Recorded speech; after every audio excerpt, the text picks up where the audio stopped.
In the spring of 1923, in a mill town, pressed between the Laurentian foothills and the cold gray reach of the St. Maurice River, a woman named Vera Sutcliffe was tried and found guilty by the people who had known her longest, and they did it without a courtroom, without evidence, and without any intention of being wrong. She had come to St. Croix-des-Pins 12 years earlier as a school teacher's assistant, then stayed on as the teacher herself when old Mr. Beaumont's hands grew too stiff for chalk. She was 31 now, unmarried, with steady eyes, and a manner that some called cold because she did not fill silence the way other women did. She lived in the two-room house beside the schoolhouse. She kept a garden. She had no family nearby. These things, taken together, had long been enough for the town to form an opinion about her. What the town decided in the April of that year was this: that Vera Sutcliffe had been seen leaving the mill office after dark on a Tuesday, and that the mill manager, a married man named Bertrand Couture, had been seen leaving shortly after. 2 witnesses were enough. By Wednesday morning, the story had taken on the shape of a conclusion. Nobody asked Vera what she had been doing in that office. She had been delivering the end-of-term attendance records which the mill board required for families whose children worked seasonal hours.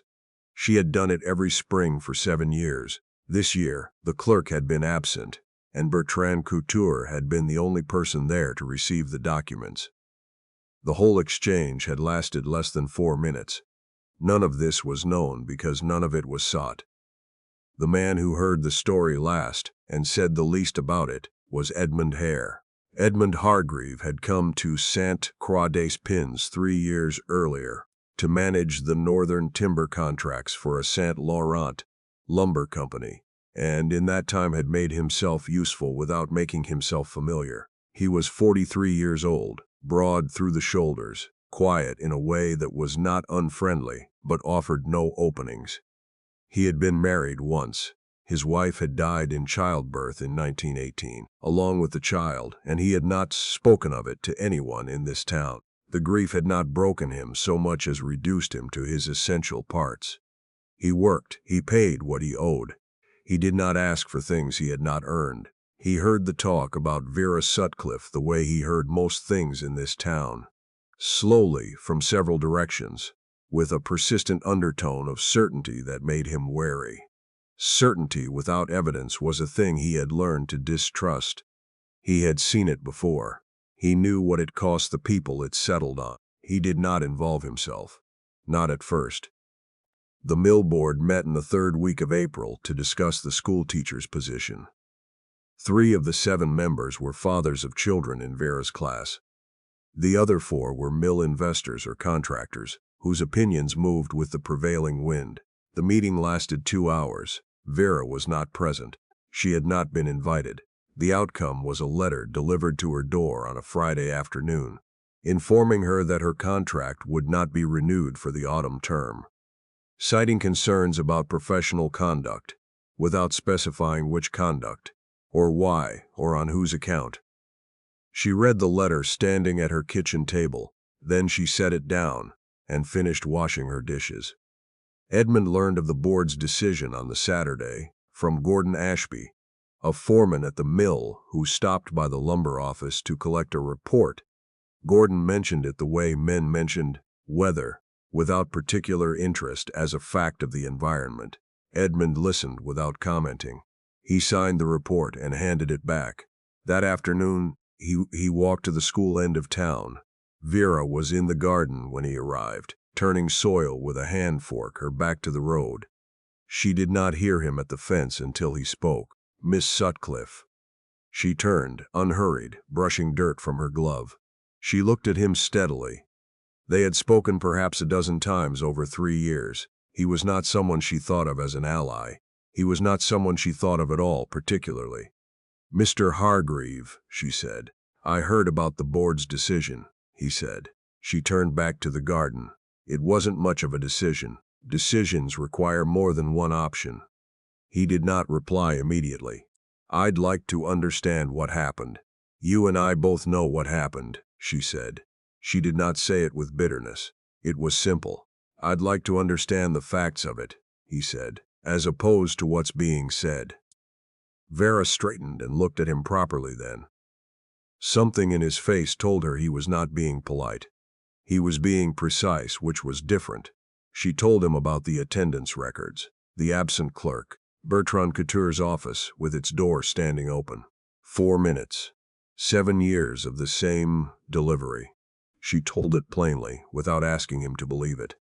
Edmund listened the way he read contracts, without anticipating the conclusion. When she finished, he said nothing for a moment. Then, "Thank you." He left without offering anything further. Vera watched him go, her expression composed. She did not know what that conversation had been for, and she did not allow herself to guess. Hope, she had learned, was a form of debt you paid twice if it didn't come good. She went back to her garden. The soil was soft from 3 days of rain, and the light was still good. These things did not require her to be believed or respected to remain true. Edmund Hargreave was not a man who moved quickly on feeling. He moved on fact, and what he did next came from both. He went to the mill office on Monday morning and asked, calmly and directly, to review the board's written rationale for Vera's dismissal. The clerk, a young man named Percy Galt, who was transparently uncomfortable, explained that the rationale was contained in meeting minutes that were not available for general review. Edmund said he understood, and would the clerk be kind enough to confirm whether Bertrand Couture had been present at the meeting. Percy confirmed that yes, Mr. Couture had voted in favor of the decision. Edmund thanked him and walked out. She spent the next 2 days speaking to people in a way that did not announce itself as investigation. He talked to the mill board member, who had been most recently a dissenter on another vote, a man named Walter Kells, who operated the dry goods depot and had a daughter in Vera's class. He talked to the schoolhouse custodian, who confirmed the attendance records were always delivered in the 3rd week of April. He spoke briefly with Bertrand Couture's own clerk, the absent one, who mentioned without being directly asked that he had been home with a fever and had told Miss Sutcliffe to bring the records directly to the manager. None of this would stand in a court. It wasn't meant to. It was meant to become clear. What became clear to Edmund was that what had been done to Vera Sutcliffe was not a misunderstanding. It was a convenience. She had no husband to defend her, no family in town, no position above what the board could revoke. She was the most available explanation for a rumor, and the rumor was more useful to certain people than the truth. He went to Walter Kells on the Wednesday evening. "This isn't about propriety," Edmund said. "It's about a woman who did her job correctly being removed because she was easier to remove than the truth." Walter was quiet for a time. The vote was 5-2. "I know," Edmund said. "I'm asking what you'd do if the 5 of them were wrong." Another long pause. Walter looked at the floor. "What are you proposing?" "I'm proposing the board reconvene. I'm proposing Vera Sutcliffe be permitted to speak this time, and I'm proposing that Bertrand Couture not be present in the room when she does." Walter looked up. "Couture won't like that." "No," Edmund agreed. "He won't." The reconvened meeting was not a triumph. These things rarely were. It was a Tuesday, gray and cool. The kind of May morning that reminded everyone in St. Croix-des-Pins that spring was only a promise and could still be withdrawn. Vera arrived at the meeting room above the dry goods depot in her good dress with her attendance ledger under her arm. She had not asked Edmund to accompany her. He had not offered. He sat in the hallway on a wooden chair and read a contract report and waited inside. Vera spoke for approximately 20 minutes. She brought the attendance ledger, with the delivery date noted in her own hand. She described the procedure she had followed for 7 consecutive years. She named the absent clerk and explained his instructions. She did not apologize. She did not soften the facts to make the board comfortable. She answered 4 questions from members who had enough residual conscience to be uncertain. She did not answer Bertrand Couture, who had come despite the suggestion that he not, because no one had possessed the authority to enforce it. When he spoke, She looked at the far wall and waited for him to finish. She did not cry. She had decided that before she walked in. When it was over, the board voted again. The result was 4-3 in favor of reinstating her contract. One man had changed his position. That was enough. Walter Kells came out first and told Edmund quietly. Edmund nodded once and stood up and put the report in his coat pocket. When Vera came out, she was very still, the way water is still before it settles entirely. 4-3, she said. Yes, Edmund said. She looked at him for a moment. You spoke to Walter Kells. I did. What did you tell him? The truth, he said, that you were easier to remove than it was. She absorbed this. Then she said, why? It was a fair question. He considered it honestly. Because I've seen what happens when the easier thing wins, he said, and I don't find I can stand it the way I used to. She studied him with those steady eyes that the town mistook for coldness. He did not find them cold. He found them careful. He understood the difference.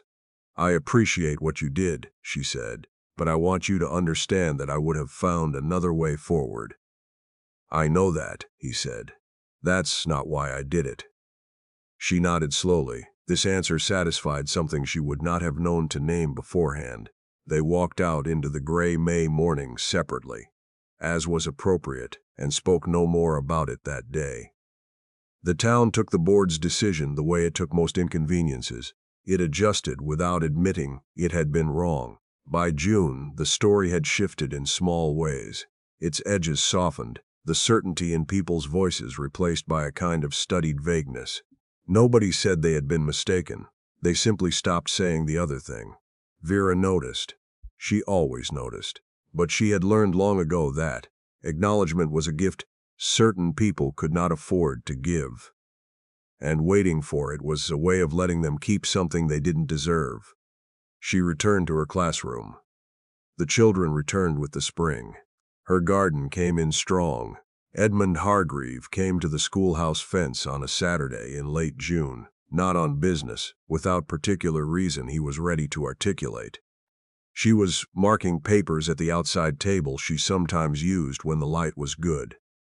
Mr. Hargreave, she said, without looking up. Miss Sutcliffe. She set her pen down and looked at him properly. He was standing with his hat in his hand, which meant something, though she did not read too much into it. Did you need something? She asked. No, he said honestly. I was walking this direction. She looked at him a moment longer. Then she went inside and returned with another chair and set it on the other side of the table, without comment. He sat down. She went back to her marking. He did not speak immediately, and she did not require him to. After a time she said, You lost someone. He was still. Yes, recently. 5 years ago, he said. My wife, and our child. She did not say she was sorry in the habitual way. Instead, she said, That's a long time to carry something and not have it show. He looked at her. It shows, he said. You're the first person here who's looked long enough to see it. This was not flattery, it was an accounting. She accepted it as such. They sat together in the June light until the shadows moved, and then she offered him tea, and he accepted it. And the conversation that followed was ordinary in the way that honest things between careful people tend to be. Unpracticed, unhurried, finding its shape as it went. He did not return the following Saturday with any intention formed. He simply returned. She did not tell herself this meant anything, but she poured the tea before he knocked. By August, the town had begun to notice. This time the talk was different. Quieter, less certain, as though it understood the risk it ran. Vera noticed that too. She said nothing to Edmund about it, because she was not asking for anything from him that she had not been offered plainly, and because she had learned that the most dangerous thing a woman in her position could do was allow necessity to be confused with desire. One evening he came to the fence and stayed later than usual, and when the light had gone almost entirely, he said, without preparation, I'm not going to pretend this is only neighborly. Vera set her cup down. I know what it would mean for people to talk, he continued. I know what it's already cost you to be talked about. And I'm not asking you to take that on again on my behalf. "What are you asking?" she said. He was quiet for a moment. "I'm asking if what's been growing between us is the same for you as it is for me. And I'm asking plainly, so there's no confusion about what kind of question it is." Vera looked at him for a long time. The night was warm. Somewhere down the road a door opened and closed. "It is the same," she said, "but I want you to understand that I'm not marrying for company, or for the town's comfort, or to make things easier for anyone including you." "I know that," he said. "I'm telling you so you'll remember it," she said, "later when it might be inconvenient to." Edmund looked at her with something that was almost, for the first time in several years, uncomplicated. "I will remember it," he said. She believed him, not because she was certain, but because she had watched him carefully for months now, and she had found no evidence of dishonesty, which was a different kind of certainty, and for her, the more reliable kind. They were married in September, in the small Anglican church on the Hill Road, with Walter Kells and his wife and 2 other witnesses. No reception followed. No announcements were made. The ceremony was brief and direct, the words exchanged with the kind of deliberate attention that comes from 2 people who have had reasons to be careless and chosen not to be. Afterward, they walked home along the river road. As the aspens were beginning to turn and the water ran dark and quick beside them, and they did not fill the quiet between them because it did not need filling. The town, predictably, had an opinion. Some said it was hasty. Some said it was strategic on her part, or on his. Some allowed that it was perhaps simply what it appeared to be, which was 2 people who had taken the time to know each other before claiming to. Percy Galt, the mill office clerk, said something at the barber shop that made 3 men laugh uncomfortably and say nothing else, which was its own kind of progress. Bertrand Couture said nothing at all, which was more than he deserved credit for, but also the minimum that was expected. Vera heard the talk and let it be. She had not married Edmund Hargreave to quiet gossip. She had married him because he had told her the truth plainly when he didn't have to, and because he had looked at her without requiring her to be different. And because she had poured his tea one morning before he arrived, and felt something in her chest ease at the simple rightness of it. These were not small reasons. They were the only kind she trusted. The winter came early that year. October brought frost before the leaves were fully down, and the St. Maurice ran cold and fast under its first thin skin of ice. Edmund's timber work shifted to indoor accounting as the season closed. Vera's classroom filled again with children in heavy wool, breath steaming at recess, boots lined up wet along the entry wall. One morning in November, a boy came to her desk before class began. He was 8 years old, the youngest of the Lemaire family, whose older brothers had already gone to the mill. He held out a folded piece of brown paper. "My mammon made me bring this," he said seriously. "She said to give it to you." Inside the paper was a small card, written in careful French. It said simply, "We are glad you are still our teacher." Vera set the card down on her desk and looked at it for a moment. The children were coming in around her, hanging up coats, scraping chairs, filling the room with ordinary noise.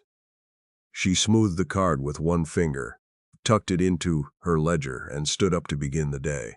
That evening, Edmund came in from the cold to find her at the kitchen table with the ledger open, the card beside it. He hung his coat and looked at the card, without picking it up. "What's this?" "Evidence," she said. He looked at her. "That what they said about me last spring wasn't the whole story," she said, "and that the whole story was here the whole time, if anyone had thought to look." Edmund pulled out the chair across from her and sat down. He looked at the card a moment more. "They didn't think to look," he said. "No," she agreed. "They didn't." He reached across the table and turned the card over, as though checking for anything he might have missed. Then he set it back. "They're looking now," he said. She looked at him then, her steady eyes finding his without difficulty, without performance. "Some of them are," she said. "That's enough." And it was. Not because the town had changed, not entirely, not cleanly. Towns didn't change that way. They shifted, inch by inch, under the weight of what they could no longer deny. That was the slow, imperfect work of being somewhere long enough to matter to it. But Vera Sutcliffe, Vera Hargreave now, though she used both names freely and without apology, had not come this far by waiting for the world to decide what she was worth. She had known that. She had simply needed one person, at the right moment, to look long enough to know it too.